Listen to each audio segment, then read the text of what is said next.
Vernon. How are you How, doing? I'm well, and how are you today?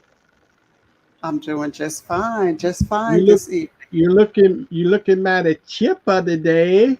I You must have am, you aren't must, I? yeah, you I must have had a feel great day. You must have had a great day or great night. Which one was it? good. Probably both. Probably Oh, both.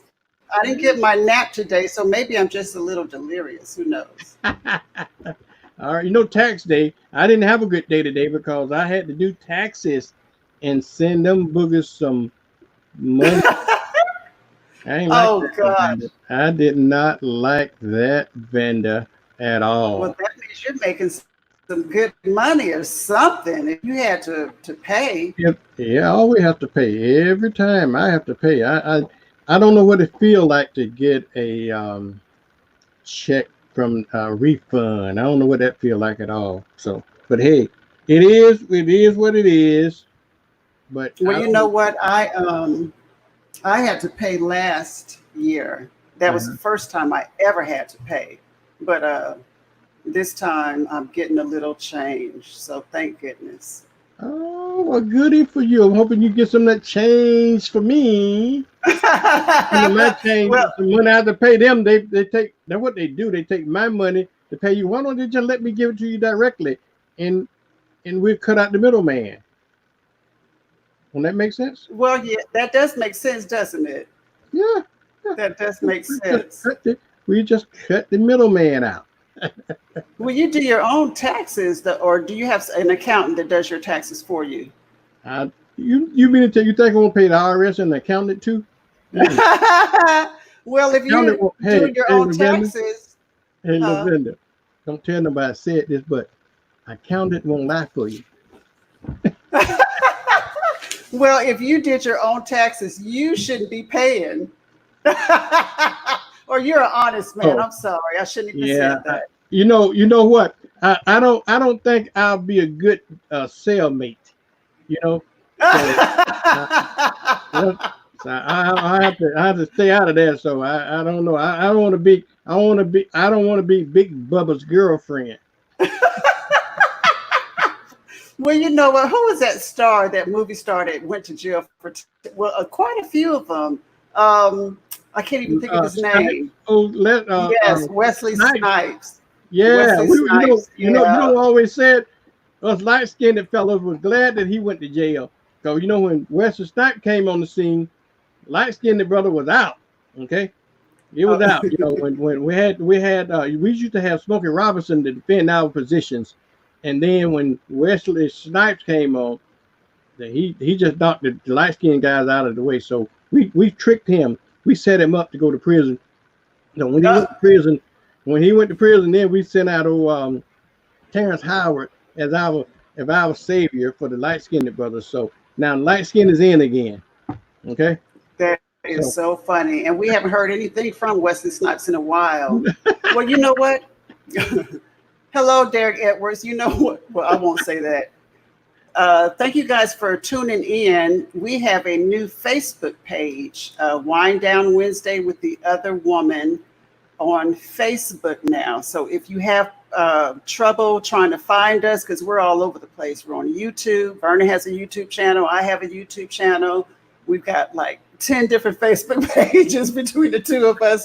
So now you guys can come over to Wind Down Wednesday with the Other Woman on Facebook, and you can view us there, or also on our respective YouTube channels. But thank you guys for tuning in. Wind Down Wednesday was actually Vernon's idea.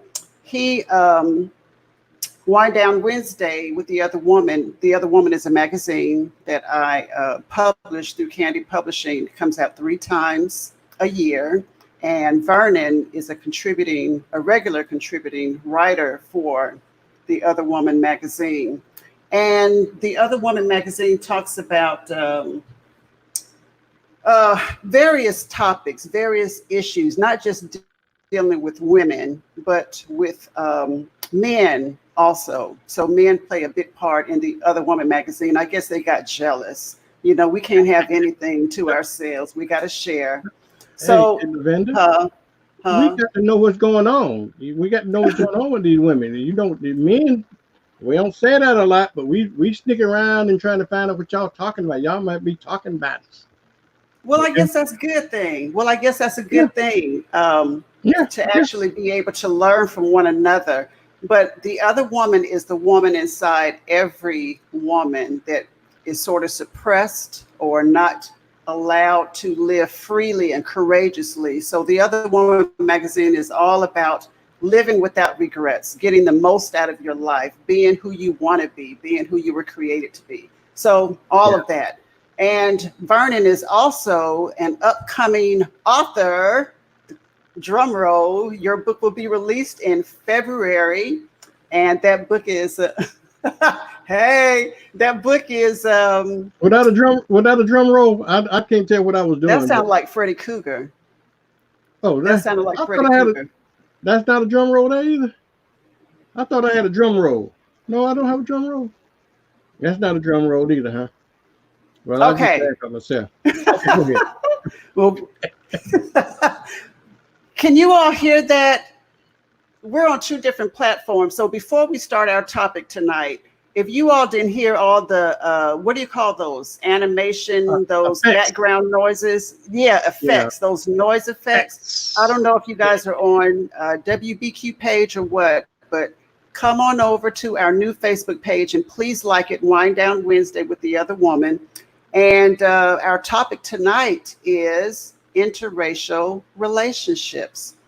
Have you ever dated outside of your race? Do you date exclusively outside of your race? Does it matter? We have a couple of guests coming on tonight. Our first guest is actually a resident of Pensacola, Florida. That's where you are, Vernon, in Pensacola, Florida. And I am in Montgomery, Alabama. Miss Della Abbott, I'm not sure, she's going to introduce herself. She recently got married, but Della is a Black female, and she is married to a Caucasian man. So she has agreed to come through us through audio, and we're going to ask her some questions, and she's going to share her experience. But before we invite Della on, you know what? I was doing some research. Do you remember that couple? I think it was way back in 1958. Loving. Remember that case, Loving versus Virginia? Yeah. Richard Loving and his wife Mildred. He was a white man. She was a Black female, and they were arrested for the crime of being married. Yes, being in love.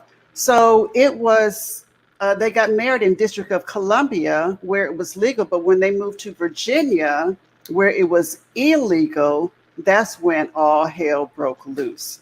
So in 1967, the Loving versus Virginia, the U.S. Supreme Court kind of got rid of and banned all of that for interracial relationships, interracial marriages.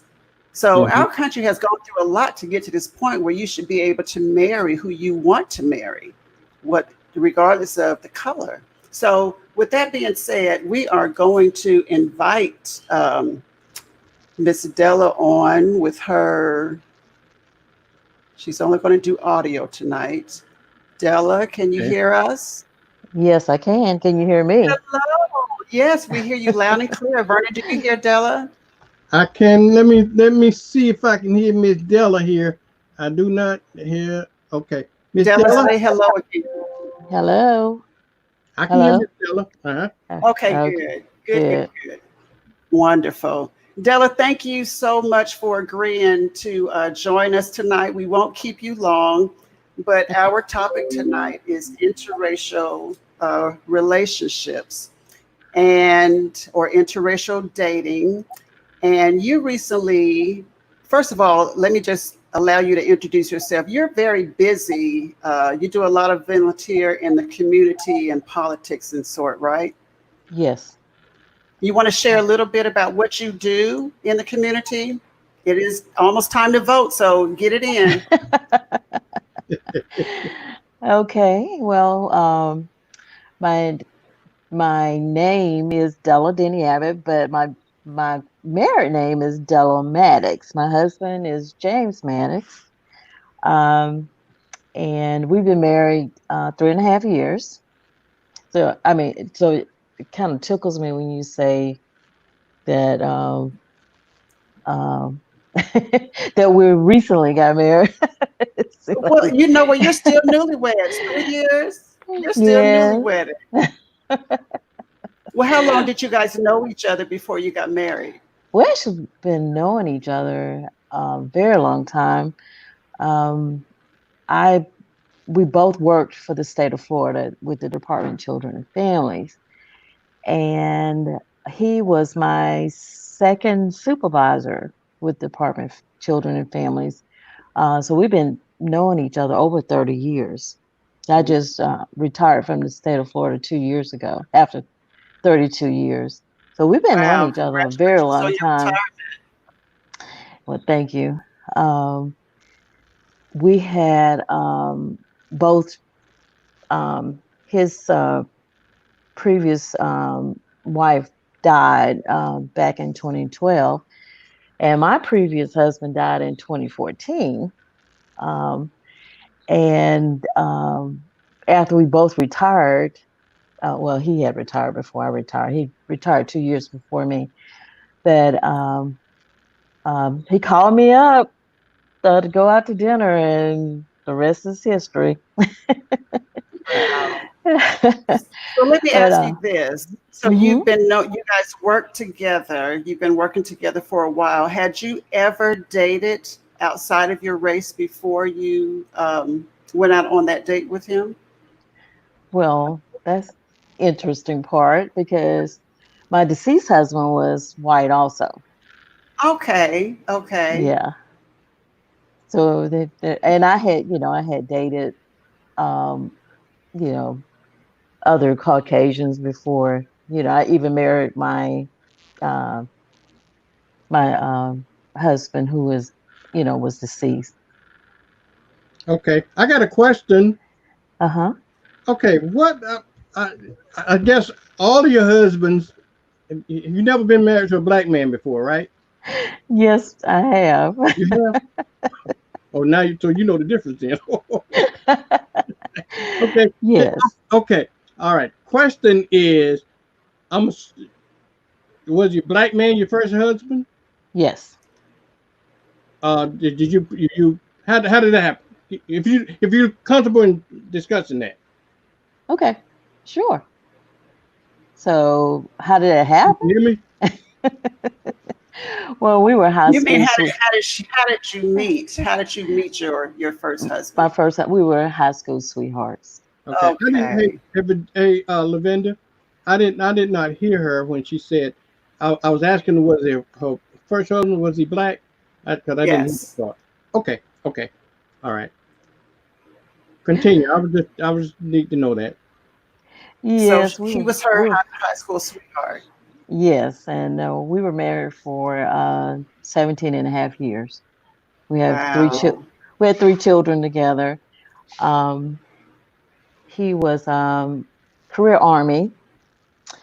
Um, Okay, making sense now. It's making sense. Army. All right.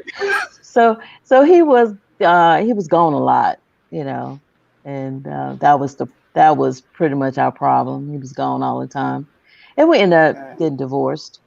Can I ask you this? What? Sure. Why did you decide to cross over? Well, it wasn't a decision. Like it wasn't like decided, oh, I think I'm going to marry a white person. No, it wasn't that sort of thing. It's just Um, that love just hits you just like Lavina and I always talks about this all the time. You can't control who you fall in love with. that is very Right. true. Yeah. Uh, and my second husband, who is deceased, we actually worked together also. That's how we met, and that is basically how our relationship began because we worked together, and um, he asked me out on a date, and I said yes. So, you know, We just it began as a friendship, and that's how we our relationship grew from the friendship. Okay.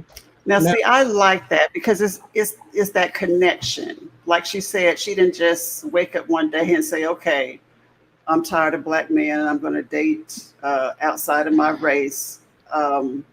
When love hits you, it hits you. But they had a friendship that grew into a working. You met him at work, right? You guys used to work Yes, together. yes. Yes. So the spending time together, the friendship blossomed, and they started going out. That connection is something powerful. So, Vernon, it's almost like saying, we don't even have a choice of the race that we are attracted to. yeah, Love controls well, all of that. well, Lavender, I hear that. I hear you. I hear you. What you're saying. You don't, and I think it's all in what Della was saying just a minute ago. It's all into your associations, I guess. If you're around people, different forms of folks, but some folks make the conscious choice about not dating Yeah, outside of the race. And right. but Lavender, one of the things we talked about on an earlier show about some, but particularly with black women, they beginning to date outside of the race purely because they don't think there's a lot of good black men available for them, and so and they make a conscious choice to go outside the race rather than just let it happen. Like in Della's case, obviously, the love bug here, the cupid just shot in the butt with the arrow, but in some cases, that is not the case. Some cases, women make a conscious decision that they go outside the race. And another thing, too, sometimes we don't like to talk about is that sometimes it's a preference. People don't always want to say this, but they have a preference for a certain skin type. Some women like dark skinned men, some women like light skinned men, some women like white men, and in different shades of preferences for people. And but they may not tell you that, and then they consciously seek out those preferences. And you know what? You know what, Vernon? I Yeah. have to bring in our next guest as you say that, the preferences. Okay. We have joining us from Los Angeles, California, James Causey. Um, and we're going to ask James some of the same questions we asked Della. Hello, Mr. Causey. How are you? Can you hear us? Yes, I can hear you. And everybody, I call her Lavender. I don't call her Lavender. Yes, we've been knowing each other for many, many years. And Causey, our topic tonight, interracial relationships. I don't think I ever remember you dating or even going out or anything other than brown women. Is that a preference of yours? Or I don't know if you heard our earlier conversation. Did love just bite you in the ass, or is that a preference? That's a great question. I just got here. I just came from the gym. So thank God this is not smell-o-vision. I grew up in kind of an odd environment. I grew up in the South. I grew up in Florida. My father was born in Florida. My mother was from Alabama. And so I grew up in an environment that was highly, highly racial. So at a young age, I was told there are no other colors but white kids that are allowed in this house. So you bring your friends over, they're only white. And so from a young age, I've always been this independent thinker, like, okay, somebody tells me something, I'm like, okay, why did they tell me that? So from an early age, I was always like, why? And it's funny, I went to a majority all-white high school.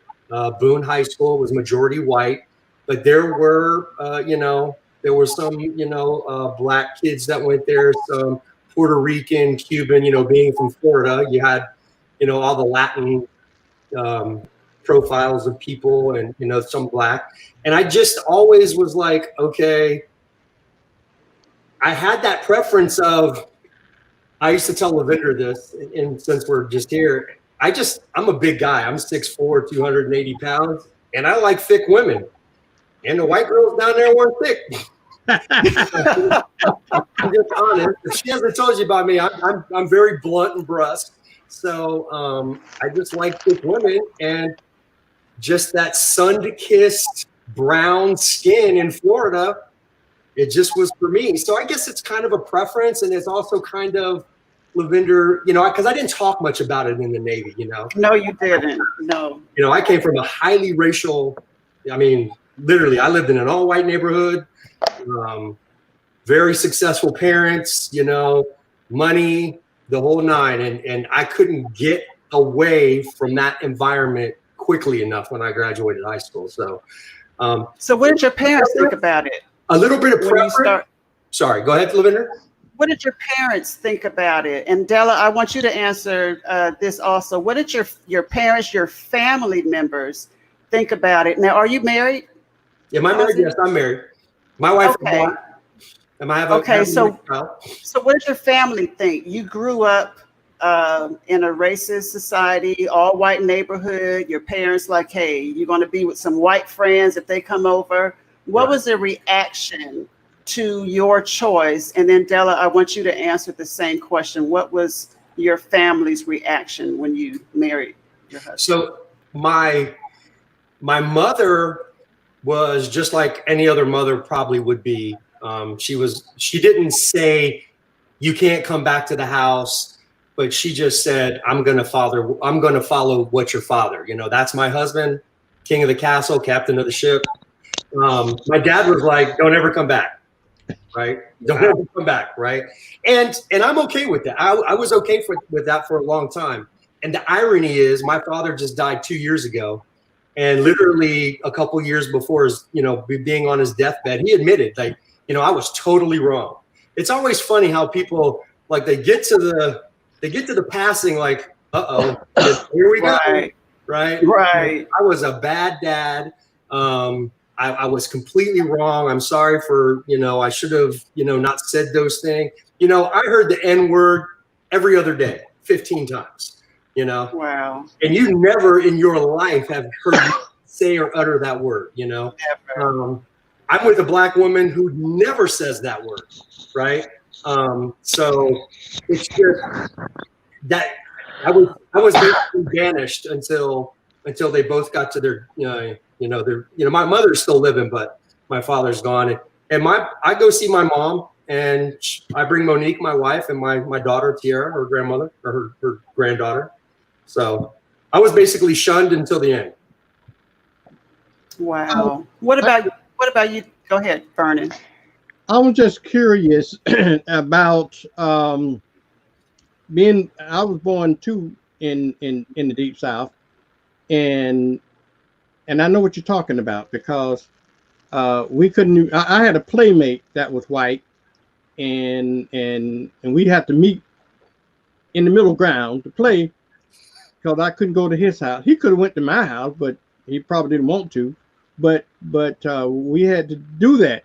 Now, but let me ask you this: in the midst of all of that, okay? And I heard you saying that you like thick women, in a sense. So, and you like that. I guess that's what your preference is, that brown skin. I had a conversation with a person just today about those very same kinds of preference. And this person told me that their preference in men, that for some reason they didn't. It was a woman that she did not prefer darker skinned Black men. She liked those lighter skinned Black men. She said, I can't help that. It's just something that just come natural for her. And I think, and I had another friend of mine that's just gone on to heaven now, but he used to say all the time, you can tell the type of person that people prefer based on their mate. If you were a Black person, okay, and if you married if you was a dark-skinned black person and you married a dark-skinned black person, that's your preference. Or if you was a dark-skinned person, black person, and married a light-skinned person, then that's your preference. And then if you two light-skinned people, that's your preference. And and I guess that's okay. There's nothing wrong with that. But again, because society has so much taboo on race, and it shouldn't be any taboo on race, because like you said, love has no boundary. Right. You know, you should be able to date and love. I think society is the only reason that we don't have a lot of interracial marriages now. You see a lot more of it today, and I'm always impressed when I'm looking at television with commercials and things have a lot of interracial couples on it today, and probably just driving Donald Trump nuts, but that's okay. But but I like that, and so. But I'm glad you're a testament because you was born and raised in an all white environment, and the South could be pretty racist at times, but yet you broke out of that mold, and but did you try to date white girls? It just didn't work out for you. I was never Vernon. Your name's Vernon, right? Yes, that's correct. Yes, sir. I just was never attracted to him, you know.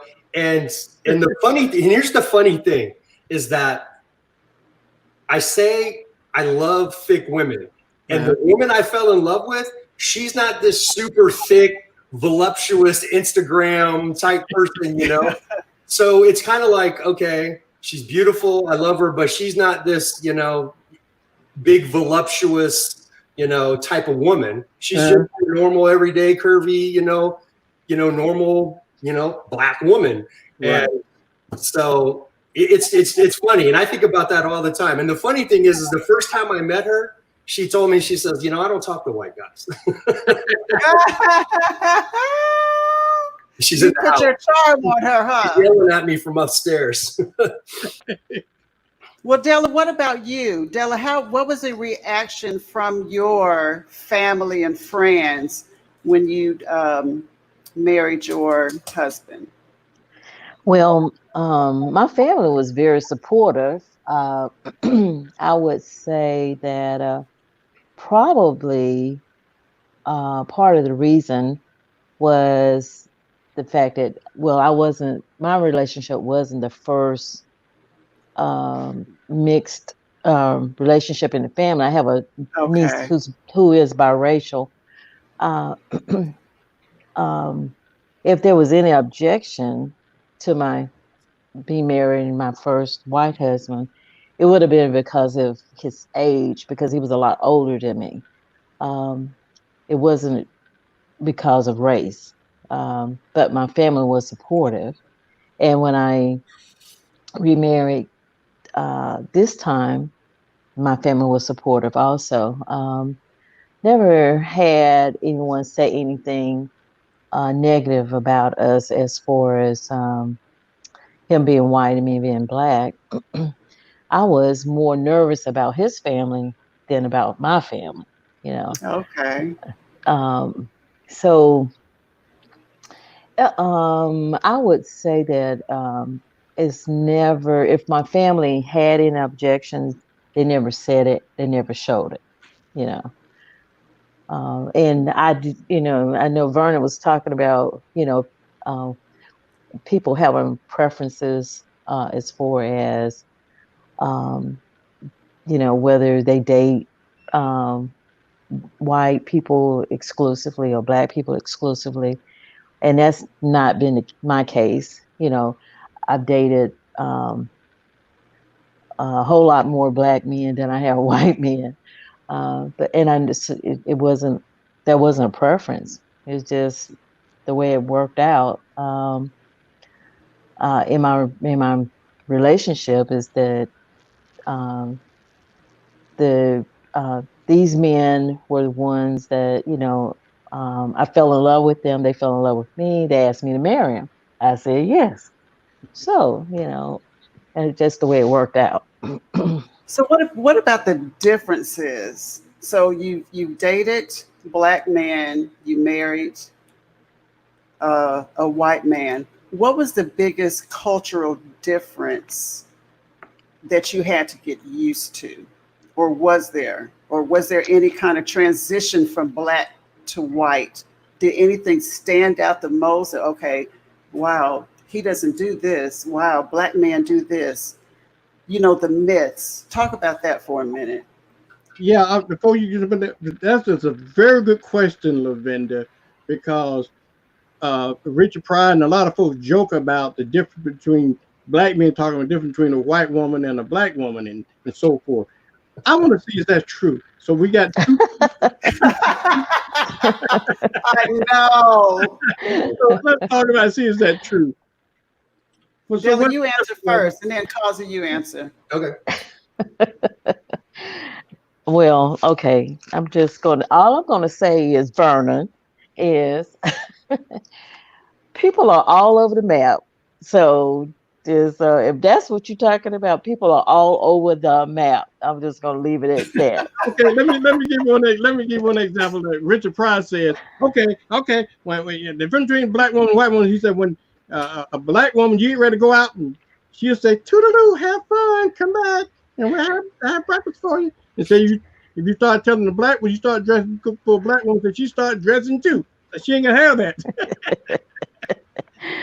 But no, there's a lot of cultural differences. I don't know, but I know some things you probably had to get used to by virtue of the fact that you're used to certain things and you may not have been used. I don't know because I never been. This is the thing. Everybody comes to a relationship from different places. My upbringing and my deceased husband's upbringing were totally different. He was a lot older than me. He grew up in the North. I grew up in the South. We actually came from very different backgrounds, but my current husband, he grew up in Pensacola also.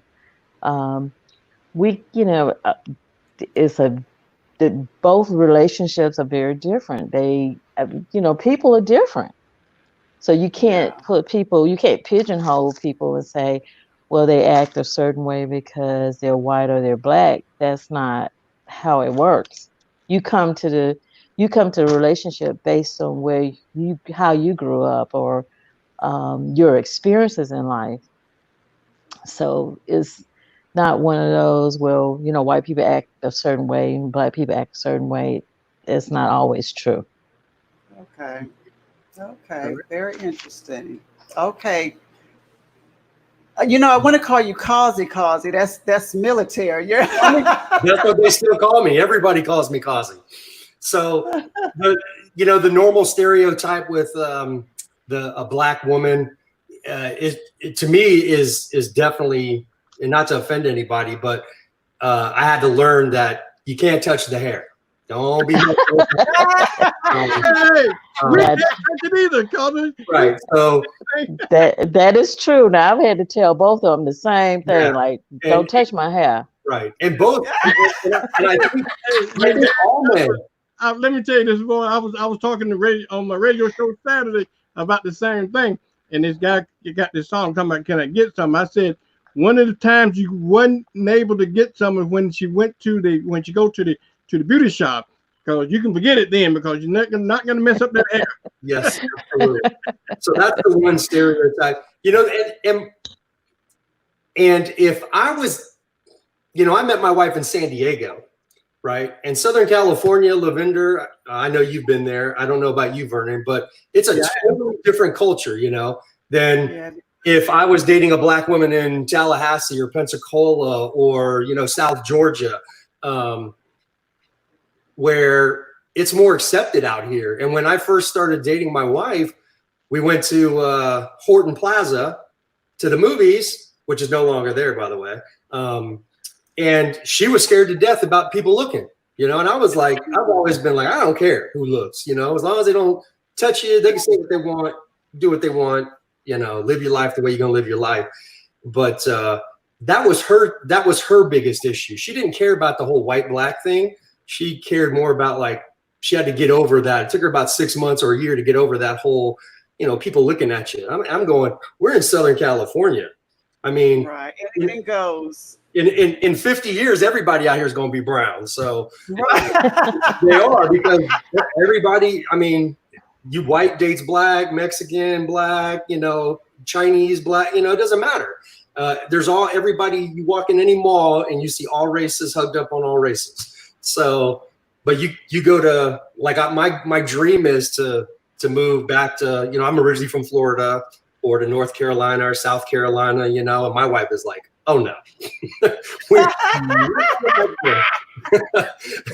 So I guess I'm stuck out here, but that was the only, I never really gave it much thought. People are people, Yeah. Let me ask you this question then, if you will, Lavender. You want to get yours in, Lavender, first? You know what? We got a question from one of our viewers. Do white men like to commit more than black men? Della, you want to tackle that one? Do white men, have you noticed in your experience, do white men like to commit more than black men? Shut the thing on that one. Well, let's see.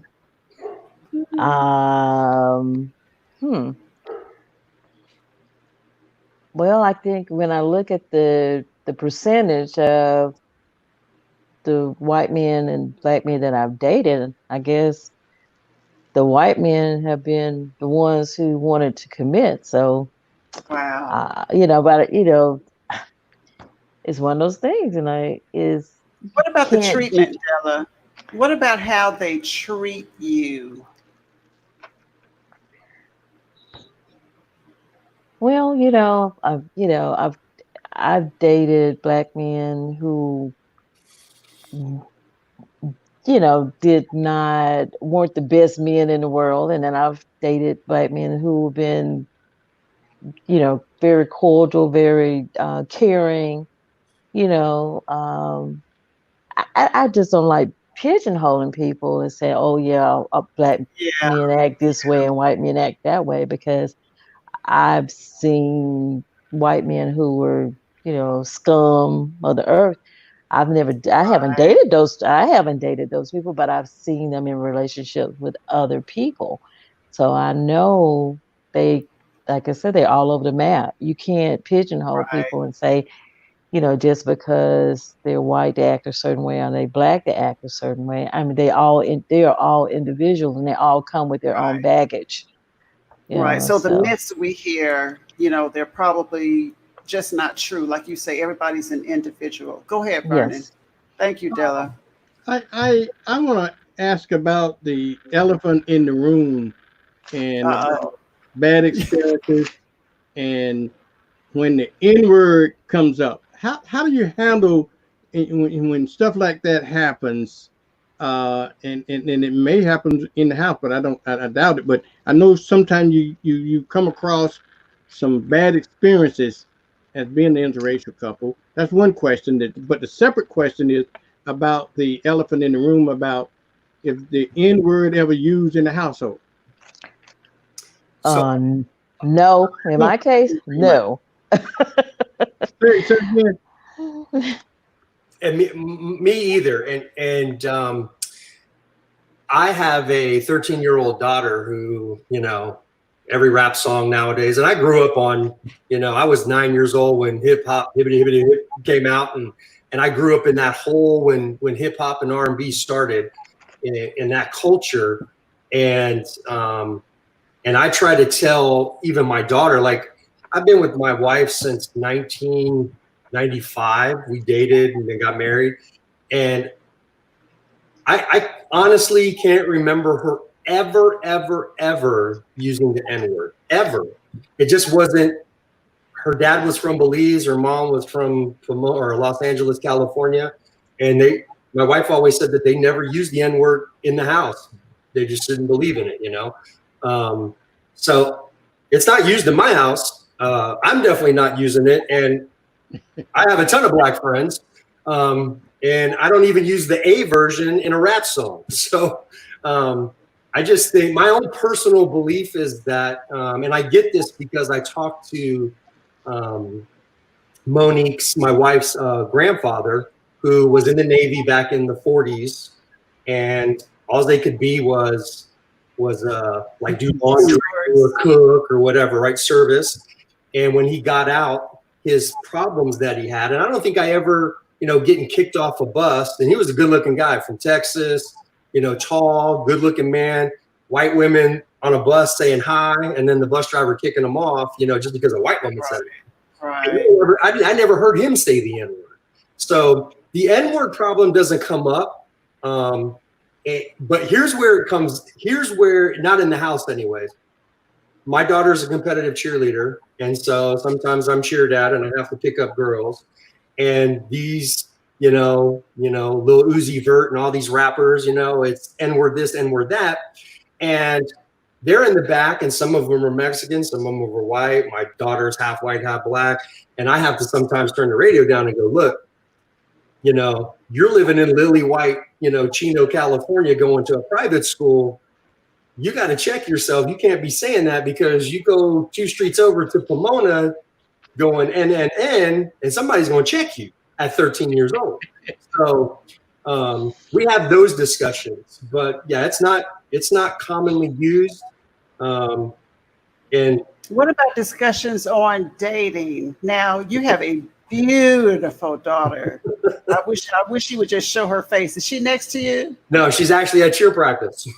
Okay, beautiful daughter. So she has a black mother, a white father who grew up around all whites in a racist society. What are you telling her? What kind of discussions do you all have? And one of the questions from our viewers now, what is their view on Black Lives Matter? Now, this is supposed to be about relationships, but this is a question from one of our viewers. So both of you guys are in a mixed family. What is the view on Black Lives Matter? I'll let the lady go first. Della, you can go first. Okay. Well, my husband, I tell people that he's probably more to the left than I am politically. And it's, the thing about when it comes to things like politics, I look at things more from a social point of view. He looks at things at more of an economic point of view. And so when he develops his opinion about politics is usually what's the economic impact, whereas me, I'm looking at the social structure more than anything else. Now, as a man raised, 65-year-old man raised in the South, who's, you're raised by parents who were probably, they are very conservative. Like, there's no ifs, ands, or buts about that. They're very conservative. But he's made, that move to the left through his lifetime. He didn't start out on the left. He ended up on the left. Now in my house, with all the things that have been going on, I've been very vocal about Black Lives Matter, all the things that have been going on, and we both, I'm the person who screams at the television, but we both agree that the things that are happening now have been long overdue. I think though, because I'm a Black woman, 60-some-year-old Black woman, there's a lot of things you'd have swallowed in your lifetime because, it hasn't always been like it is now, where you can speak your mind and however you were feeling, being able to let that out. You've had to swallow a lot of stuff in our lives, So what I see now with Black Lives Matter, I'm like, oh, yes, sir. And I'm actually suppressing the angry Black woman in me you know, because you know, when you see all these things that are happening, you're just angry, and you're going like, why are, in 2020, why are we still having to fight these same battles and having to justify how we feel as Black people about being angry and upset about things that are going on? And my husband he's more of a quiet kind of person. But like I said, he is on the left side of the spectrum, and probably that is, part of the reason why we are attracted to each other, is because we do agree with things about what we think changes are to come. But like I said, he looks at things more on the economic point of view. I'm more of a social person. He's more the economic, So, but So we you both guys feel pretty like, much balance each other out. uh, you mean politically? We just, well, we tend to be on the same side, of most things. But I do have some difference of opinion because uh, I look at I'm looking at 60 some years of being Black, you know. Um, so it's a difference. I mean, it is a difference. We're both going to be on that left side of the spectrum, but I do have a different perspective from him. We're looking at the same thing, but I'm looking at it from a Black woman's point of Black view. woman's point of view, Yeah. right? What about you, Causey? Well, I'm glad I had a biracial daughter rather than a biracial male. I'll say that. I am like, I watch a lot of me and my wife. We watch a lot of what is it, live PD, shows, stuff like that, and we always say to each other, if that was a Black guy, that guy would have already probably either been shot or yanked out of the car or what have you. So I am totally, I mean, you've known me since what, I was 22, 23 years old, 24 years old. And I had experiences back then with me and John L. You remember John L.? Yes. He'd be driving along. I'm the white guy, get pulled over, Navy guys, out having a good old time.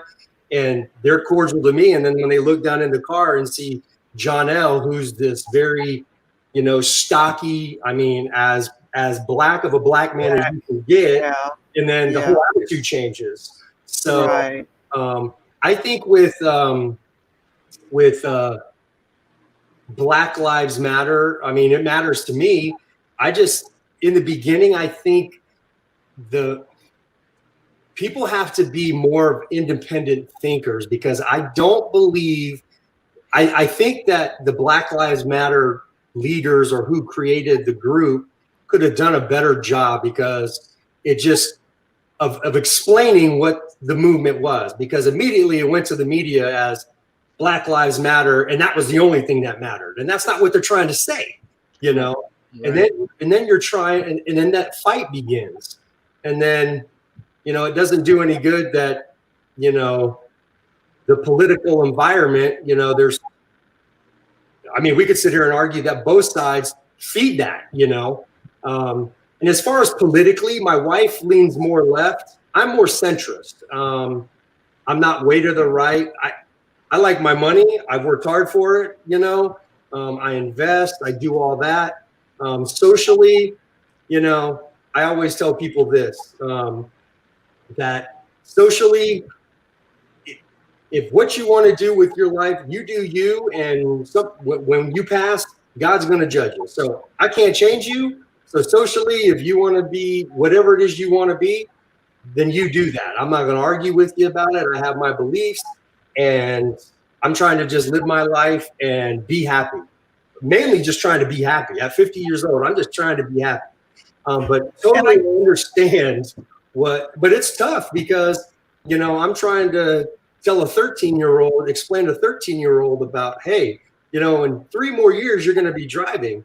And just because you're light-skinned, right, doesn't mean you're not, when you get pulled over, there might not be an issue because your hair is kinky, Right. So you have to know how to talk and respect people, because I don't want to see you on the news being laid out, you know, shot, whatever. So in the middle of the street. So I hope that answers your question. I mean, It does. And you know what the bottom line is, talking about relationships, you said you just want to be happy. You just want to be happy. Everybody has a choice. Right. So regardless of who you decide to marry or be in a relationship with, it's all about what makes you happy. Getting past what other people think, getting past, and that would be the biggest issue. You know, for myself, I have been attracted. Shoot, I would like a little white boy in the first grade. So color has never been a problem for me. Oh my God, that little boy was so cute. He had blonde hair and blue eyes. And you know, when I got into the military, especially over in Italy, Italian guys. Oh my God, they are just, oh my goodness, just handsome. But because my father was brought up in the 60s, just like you were saying, your wife's dad or granddad, I forgot which one it was, Kazi. He was wearing a military uniform and he couldn't even go in stores. You know, you're serving your country, but you can't. So my father, when I left for the Navy, he specifically told me, don't come back here with the white man. He told me that. But yes, but years later, he was saying, well, you know, your choice is yours. But color has never been a problem with me. I'm like someone asked a question about commitment. I don't care if you're yellow. Just be faithful. Be honest with me. You know what I'm saying? I don't care what your color is. But Bernie, you had a question. Well, I got a question, and I guess in a comment too, Lavin. I think white girls for me was not an option. Okay, now like I have dated when I was young, when I was 18 years old. I can remember when I went to in Cleveland. I dated if I want to call it that, a white girl. I went with a white girl up there, but that was short term. But on the serious tip, I had ruled completely white girls out. And that was an option. Being born and raised in the South, that was just, I had ruled them completely out.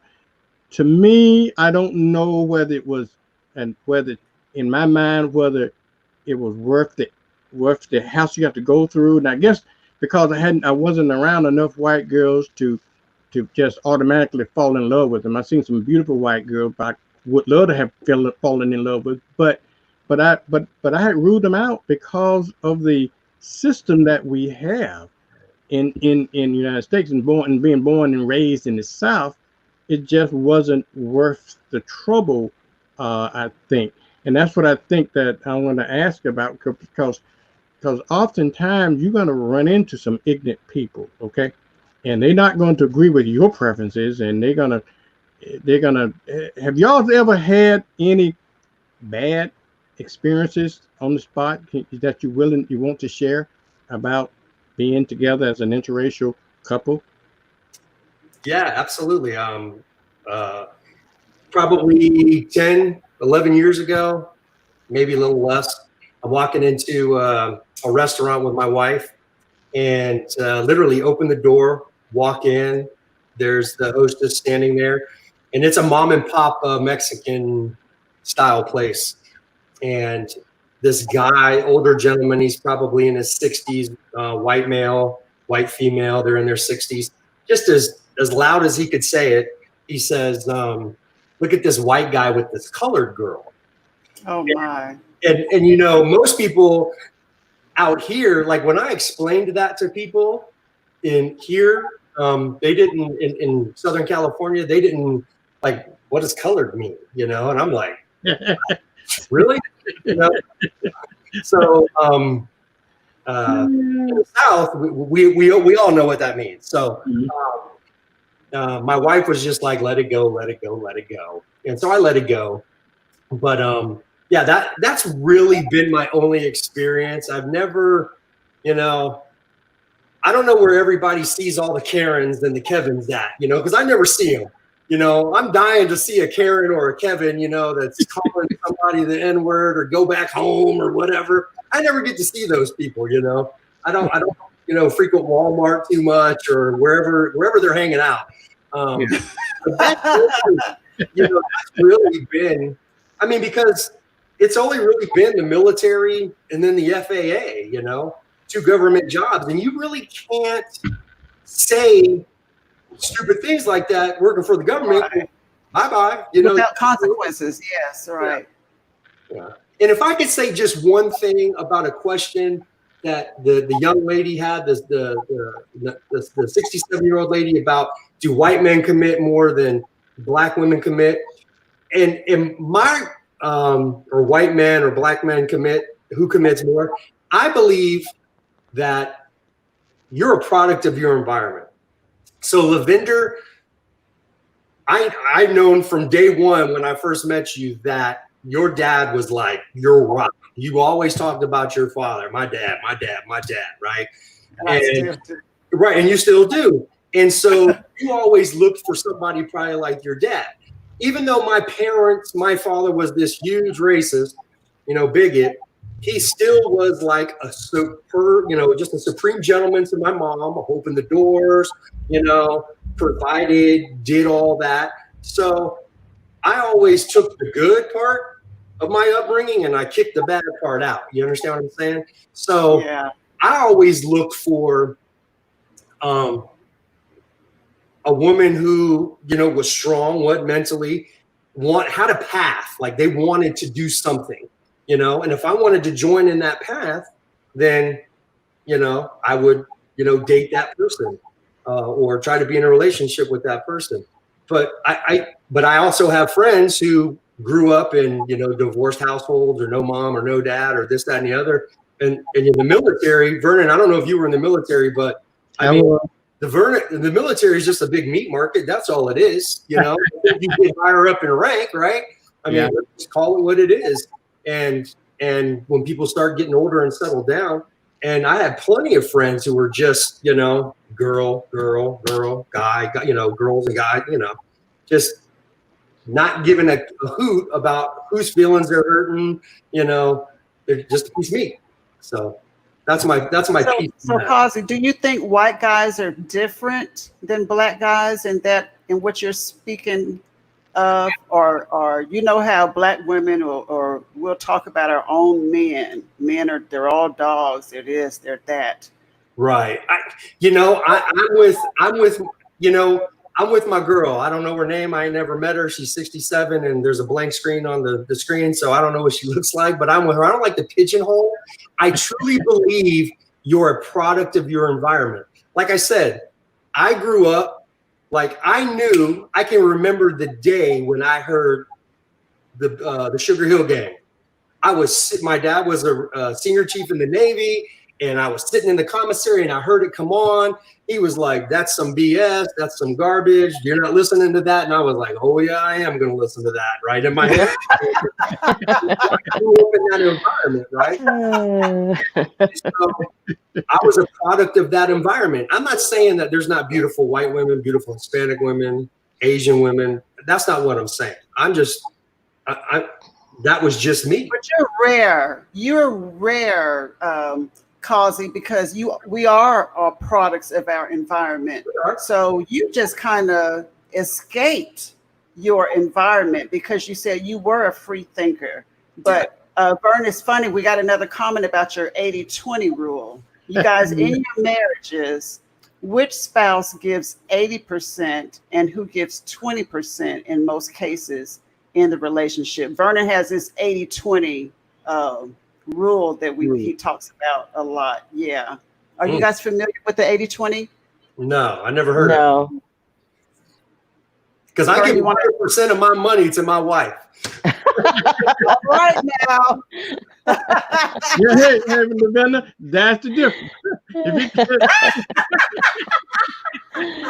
These brothers don't want to give up that money. I told you there's certain things with their cars and their monies and their packers, and other than that, you ain't gonna get. So but you know what? It might be it might be the time that they were, well, I don't know about the time, because my father he's always done that. He came home and handed his check to mama. Yeah. So I was like, okay, daddy, they broke the mold. But there are still some good men out there who do that. But explain your 80-20 rule, Vernon. Okay. And I'm not sure if the question is which spouse gives 80% and who gives 20% in most cases in the relationship. Okay. My 20%, 80-20. I say everything in life is 80-20, more or less. Okay. And so everything, if you get 80% of anything, you might want to be good with it. If you got 20%, you can live, as long as you can live with that 20%. That's fine in relationship. But everything in life is 80-20. Don't ever think more or less. Now, more or less. Sometimes it's more and sometimes it's less. Now, in response to Yvonne Scott's question, Yvonne says which spouse, she asked the question about which spouse gives 80 and who give 20 in most cases. I think, I don't know, I think in most situations in relationship, that's where, where I deviate from my 80-20 rule, is that then in relationships, if you listen to Teddy Pendergrass, he would say a 50-50 love. He went through that whole Muriel thing, but 50-50 love. But I even different from that, okay? Because if you're only giving 50-50, then you're only giving half of what you got the potential to do.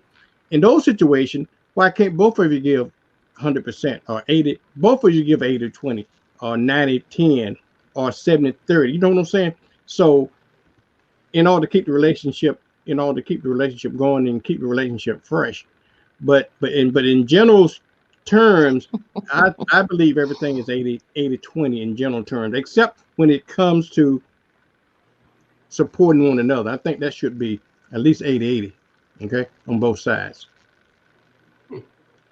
I'll let what's the other young lady? Get it, Lavender? Yeah, I hear the crickets. I'll let her. I've been talking a lot. I'll let her. But I am glad though. I was talking.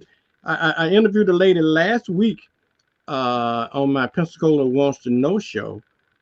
She is also into an interracial relationship for the last 20 some years, and it's working fine. And as it should be, race shouldn't be a factor in it. I don't think that race is just like anything else.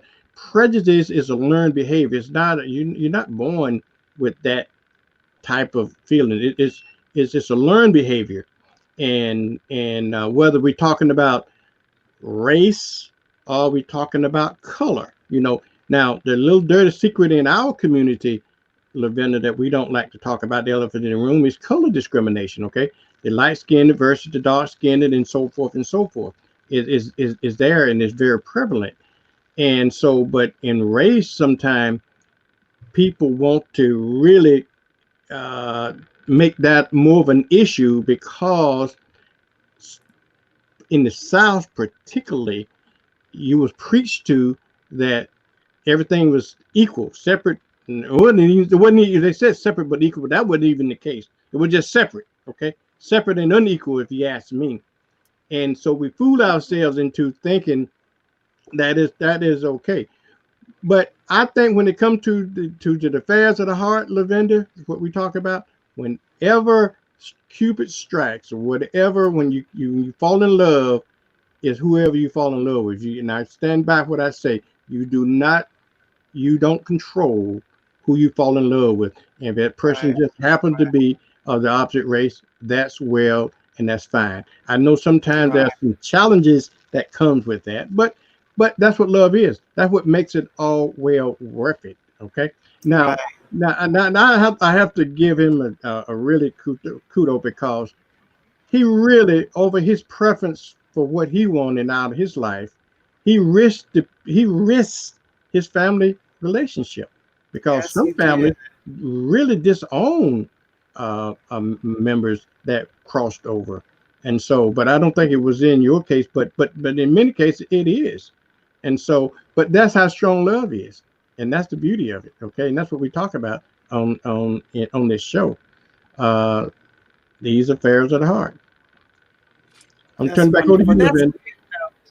That's a good note to end on. You guys, we just want to thank you guys for coming on tonight. I said I wasn't going to hold you too long. Thank you for sharing your thoughts, your marriages openly. I'm going to let you guys each give some closing remarks for our viewers on whatever you want to say about interracial relationships, marriages. Someone may be on the fence, causing wanting to date outside of their race, but fear of family or friends or whatever somebody might say. So both of you all give us some closing remarks, and we're going to let you go. Ladies, Lavender, in those closing remarks, I just want them to.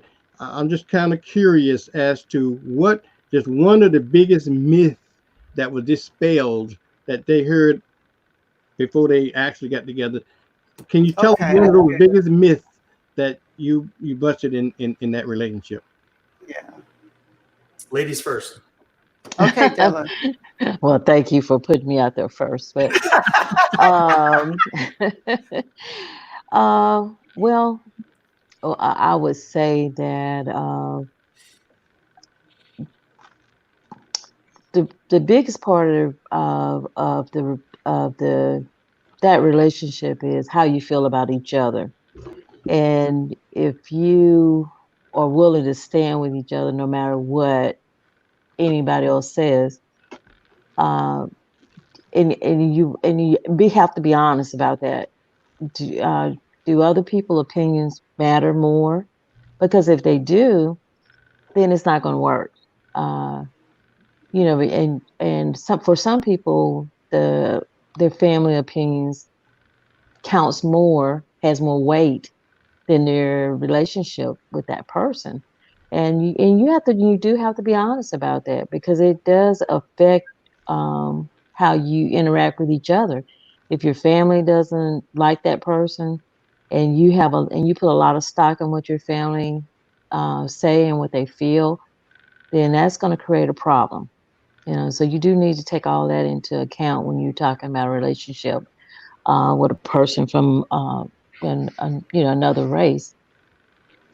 Uh, as far as I don't think I don't think I came into either relationship with this thing about myths about how a white man acts or believes or whatever, because in both in both marriages, I was friends with that person, so I knew that person. It wasn't Right. like it was some stranger that I met on a out on a date or something. This was, these are people that I spent part of my day with, so I got to see how they act, what they believed. So it wasn't something that I had to try to um, climb over a myth to try to get to that person. It wasn't like that. I didn't have to tear down any myths in order to find out what the real person was. Right. Okay. Okay. Thank you for that. Okay, Causey. So I get the last word, huh? Yeah, like I do in my household, I get the last word. Yes, ma'am. But that don't work at my house. I don't get the last word. So I've always lived by not always, but recently, probably the last 10 or 15 years, I've lived by the motto, you do you, I'm going to do me. So I would say if somebody was out there who was on the fence about dating interracially, just follow your heart. You're going to get to a point, and it took me a long time to get to a point to where I just stopped caring about what anybody else thought, right? Either you're going to agree or disagree, doesn't mean I dislike you or like you anymore. It's just, I'm going to do me, you do you. We can be friends, hang out, do whatever, be cordial to each other. But when I go home and I'm the one paying the house note and feeding my kid and doing all that, and that's the woman I want to be with, whether she's green, 36, 24, 36, or she's black, 36, 24, 36. It don't matter, right? Why she got to be 36, 24, 36? I'm just joking. And the biggest myth, here's before I do the myth, I tell, like I said, I grew up in an all-white high school. And then I went to the military. You will not believe how many people, white people, go. The white kids I grew up with would go under their voice like, right, at like a black cheerleader or a black girl walking down through the wherever, be like, but would never like try to approach it because it was not there's plenty of non-black males who look at black women and go, right, but are too scared because of what people might think. And I've just never been there. And the one myth, white girls and black girls, they all smell the same. You know how they used to say white girls smell? You go to the gym, a white girl's funk is just as funky as a black girl's funk. Get your butt in the shower. Well, one thing, Carter, you're absolutely right about the white guys looking at black women. I mean, slavery proved that out. You light-skinned black folks in this world, they didn't get that by two black folks, okay? Right. And so, but I think you're absolutely right. Is sometimes it's the societal norms that will keep people apart, and even though they wanted to, they had the desire, but they didn't have the courage to go through, like the courage to go through with what they liked and what they wanted. So hey, but great, you guys are great. Thank you for participating. Yes, thank you guys. Yeah, You're welcome. And I have your email address. I'm going to send you a digital copy of the debut issue of The Other Woman magazine this week. Okay. Thank you. I'm gonna throw a shameless plug in here, and y'all make sure y'all subscribe to our YouTube channel and like us on Facebook. Oh, absolutely. I'm all over Lavender, so yeah, I'll whatever you guys want me to do, I'm always down. All right. Okay. All right. So we may have you guys on a future show. So thank you, guys. Thank you, Della. I know it's late for you, and Kaza, you just got home from the gym. So thank you guys so much for coming in. And everybody remember to vote. Register to vote by mail, so you don't have to stand in that line. Okay. That's right. Right.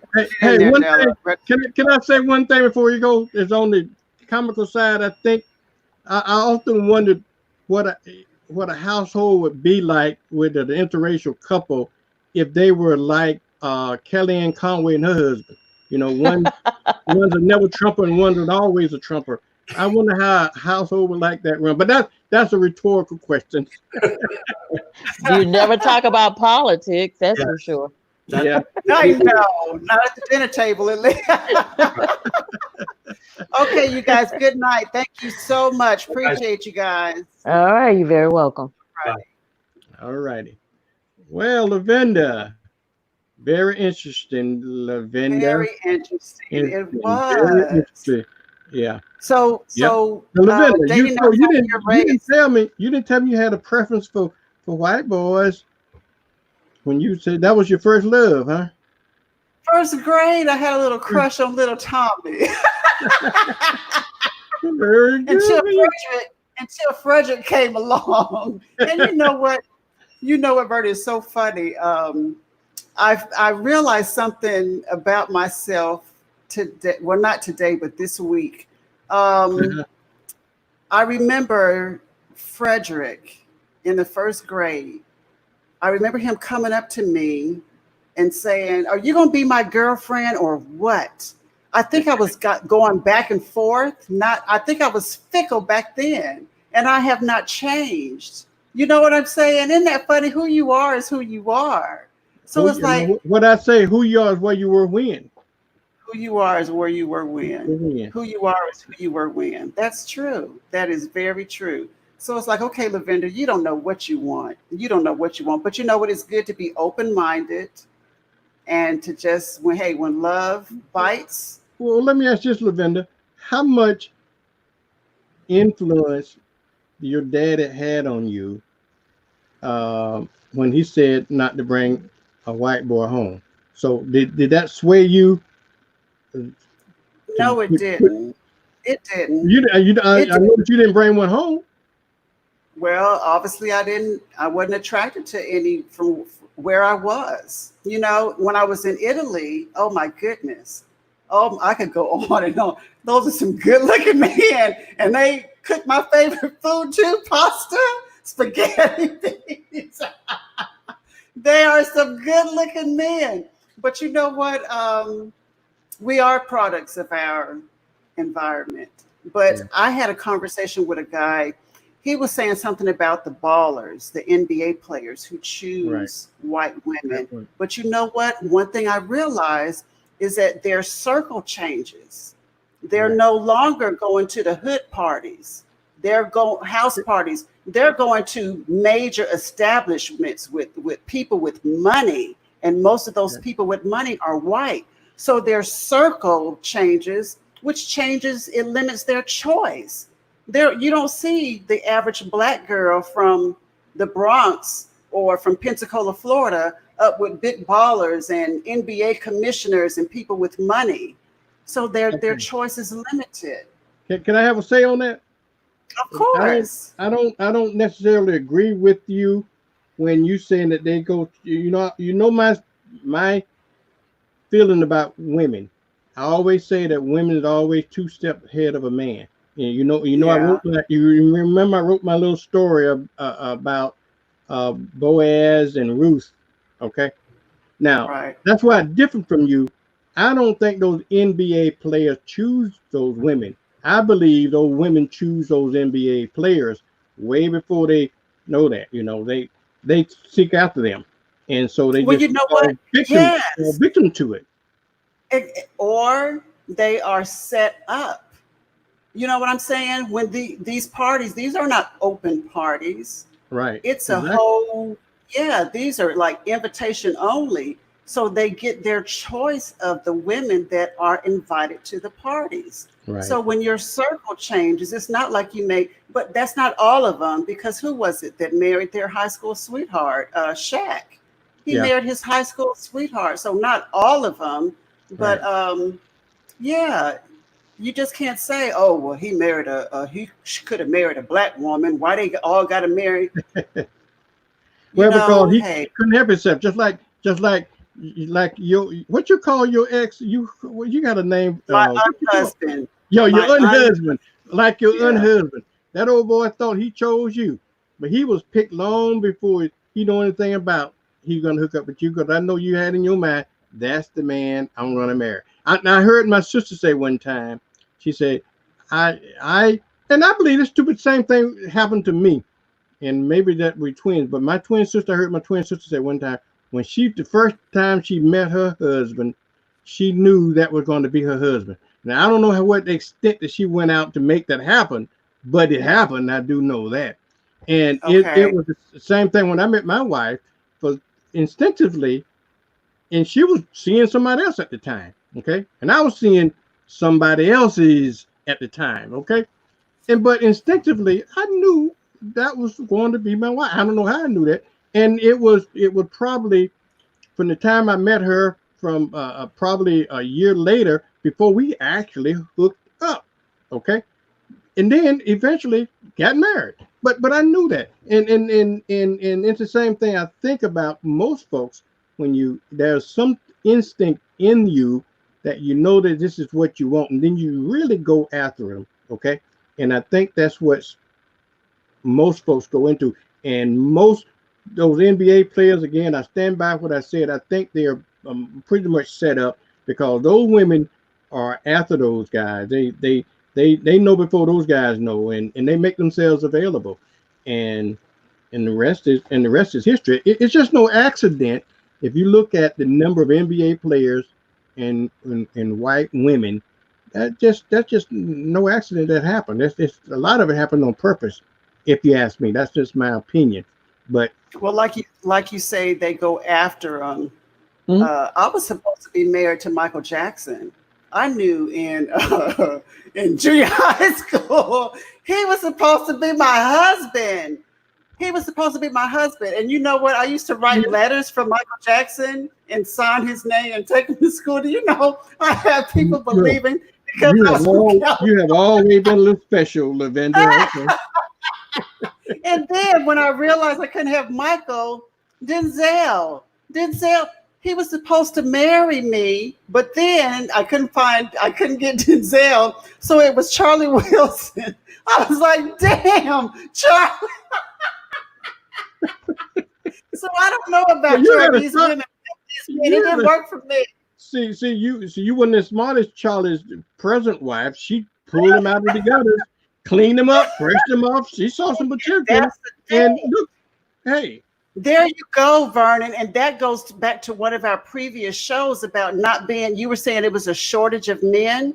And I said, no, it's not. There might be a shortage of eligible men, but there are plenty of men, and most of them are in jail. So if you want to be like Charlie Wilson's wife, go in there and clean one up. We don't want to do that. They got to be dressed up, cleaned. You know, we got to have them right from the jump. But there are a lot of intellectual men behind bars. Bars, right? They're looking at the wrong. Sometimes they look at the wrong things. Sometimes, okay, and people make mistakes, and a lot of times, black men in jail is there probably no cause of their own. You know, because the system just put them back there for just a little for anything. It's a business. They don't even know. Right, it is. It is a business. But you're absolutely right, ladies. You out there, you think there's a shortage of men. Sometimes you're gonna have to get a fixer-upper, okay? And that's what they need. Somebody to help them pull them out of there and then clean them up. I'm just imagining what's going on in the thoughts of some women that might be they're like, fixer-upper. Yeah, I mean, my goodness. I mean, men do it all the time. The vendor men do it all the time. They see this woman. She doesn't have a lot to offer, but he makes something out of it. He makes, this is what he wants, and then he makes it. He shapes her into what he wants. So what's wrong with that? Nothing wrong with that, is it? And there's some good-looking men behind bars. There's a lot of good-looking men, and they got time to get in shape. The bodies are like on point. You hear me?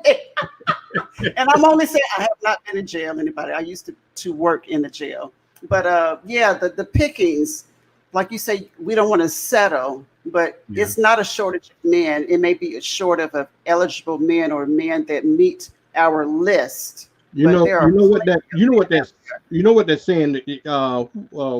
What's our guest last week saying? Women. What was his name? Brenda. What was his name? Brenda. No, not Brenda. The male guest. But anyway. Oh, Alonzo. Yeah, Alonzo said last week, which I agree with him. I didn't agree with many things he said, but I agree with this. He said that women get their standards set too high. And I agree with that. They said absolutely they got those standards set too high, because you're not gonna always, and that's what I say about my 80-20 rule. Don't set your standard at 100. Maybe you can set it at 80, and maybe you can find a man that you can live with, okay? And because you're never gonna find that 100% man anyway. I can tell you that right now. It's never going to happen, okay? So you're gonna have to be able. You're gonna have to be able to. I believe I would be 100% for a man. So how come I couldn't get 100? I'm glad you believe that, but that's just all to extend it in. Because I tell you, man, get you. Whew, he got to earn that. Lord, that mustard. Hey, Lavender. If he gets you, he gonna have to really learn to live with that 20% of yours. Okay. You know what my father says.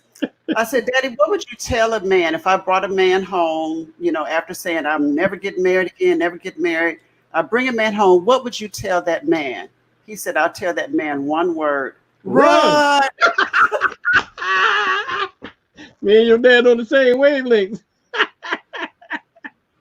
Oh my goodness. That is maybe he can live with your 20%. I don't know. But that's what I'm saying. Nobody's ever perfect. But you know one thing, Lavender, I do know there's somebody for everybody. And you're right. And the 20% that most men don't like, some men will like it. Okay, some You're men, right. some men will love it. Okay, and that's And you know women. what? If we Right. just let life happen, just Right. let if single women could just relax, just live your life, let life happen. Love will meet you. You don't have to go out looking. I recently, gosh, I think I've met more men during the pandemic, not going anywhere. It's just unbelievable. And Vern, I'm gonna say this, and we're gonna go. Met a man who likes to read, and he's writing books. What are the odds of me finding just as sweet as he wants to be? I'm sure there's some issues there. Huh? Say what? Every man is not a Donald Trump. I think most men. I think 80% of men read. Okay, man, you Oh, might 20%. No, they do. Oh, You might, if it ain't nothing but the funny papers, they read. Now, come on. stop signs. Okay, let's go, Curtis.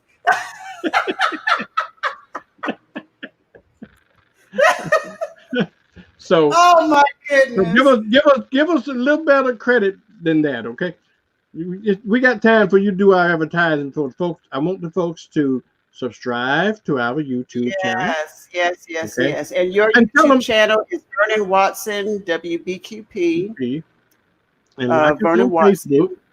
Yes, and like us on Facebook, WBQP Vernon Watson, and the other woman, Wind Down Wednesday with the Other Woman magazine, and on YouTube, the same, right? WBQP Vernon Watson, and the Other Woman magazine on. Now, tell them about the new. We got a new Facebook, a Wind Down. Is it the Wind Down Wednesday Facebook page, right? Yes, that's been scrolling at the bottom. Like us on our new Facebook page, please. We're all over the place on social media, so we're trying to find a home where if you're having problems finding where we are, you can always go down to Wind Down Wednesday with the Other Woman. You can view past shows. We put little clips up, just little things about relationships. And you can always find out what our next topic is or any information that we want to share. Plus, you can find our YouTube channels there also. They're listed there. So, and the Other Woman magazine, candypublishing.net, published 3 times a year. The next one will be coming out probably next month, the end of August. And we just thank you guys for tuning in. Boy, we made it. It's 10:29. That's good. You can right on schedule tonight. We are good. Thank you guys so much for tuning in. Appreciate you guys. And thank you for the shares. I see a share, 2 shares. Right. Thank you. Okay, we'll see you next week. Thank you, Lavenda. All right, y'all. Good night. Good night.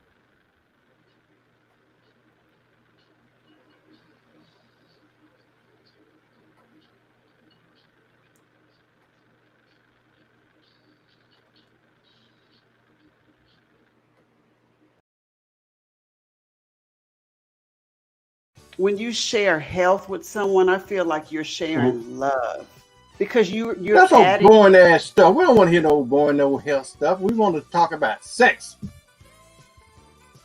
So go ahead. Since you want to talk about health stuff, so old boring stuff, go ahead. I'll let you throw that in. Go ahead. Then you can't have a healthy sex life without a healthy body. You got to have a healthy body. You probably would last longer than 2 minutes if you were a little bit healthier, if you ate the pumpkin seeds, if you drank water. You're the one that said you were a 2-minute man. I didn't say that. Well, Lavenda, 3 minutes. It's 3 minutes. Okay. Well, that's all it takes. Oh, Jesus. You can't get yours in 3 minutes. Too bad. That's all it required. 2 minutes and 3 minutes. How did we get there?